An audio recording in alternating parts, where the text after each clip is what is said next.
I really love the concept of a storehouse. We've often heard in scripture that moth and dust will corrupt things, but I think the storehouse is a way to sort of preserve, to take what you don't need and offer it up so that the Lord can give it to somebody who really needs it. He has all these saints who are going to come, especially as they convert to the gospel and they come and gather to Ohio or gather to Missouri or gather to Nauvoo, and they're going to come empty-handed. And so he needs a way for them to have the help and the support they need. So his beautiful strategy is to create a storehouse that when you have excess, as you've taken care of your stewardship and you have excess that your family doesn't need, it goes to the storehouse. And then the bishop can decide how it can be divvied out among the people. In this case, it's Edward Partridge who will help figure out how people can have access to what they need so that they can have dignity and they can get back on their feet and move forward.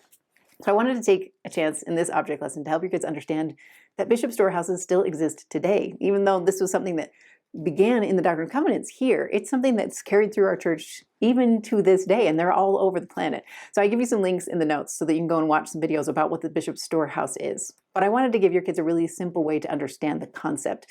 And I thought the easiest way might be to just make sugar cookies. So I don't generally make sugar cookies because they're kind of messy. Like I have a whole drawer of cookie cutters that I almost never ever use because I hate the mess of sugar cookies, until one day I figured out a hack. So I can still remember, it was years ago, it was Violet's birthday party and she wanted to make sugar cookies. And so I came up with this hack where you take a portion of the dough and you put it into these big Ziploc bags and you let the kids roll them out in the Ziploc bags, and then they can cut open those bags and cut the shapes out. And that made a remarkable difference in the mess. It made it portable. So I was thinking, for those of you who are teaching in a classroom setting, you could try that hack. You could actually make the dough ahead of time, take it into class, and then let them roll it out in class. It's all, sterile because it's in a Ziploc bag.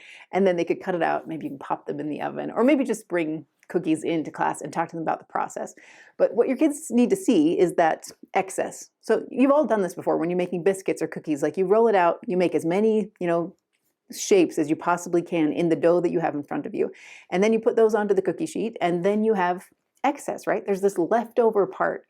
And maybe if you're in a classroom setting, you would talk to your kids about how, what should we do with the excess? Maybe we should just pitch it, start to walk over to the trash can perhaps. And all of them will probably yell out at you that, no, you can just gather all that excess up and you can form it into a whole nother ball, let it roll out again, and make a few more cookies out of it. That's the concept of the storehouse, you guys, that you get what you need and as much as you need for your family.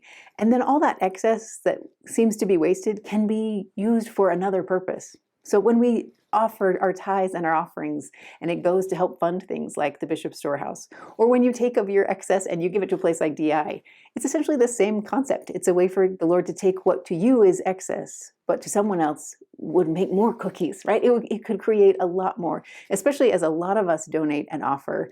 Then you've got a lot of those scraps to work with, which can become a very big ball of dough. And that's kind of the idea, so that your kids can roll that out one more time and see the difference that, you actually can get 4 or 5 more cookies out of this. And if I combine this with a couple other batches, I could probably get 25 more cookies out of this. That's the idea of the storehouse. That's why we should support it. Most of us, if you have youth in the ward, you can talk to them about serving at the bishop's storehouse, or those who are church service missionaries often have spent time in a bishop's storehouse.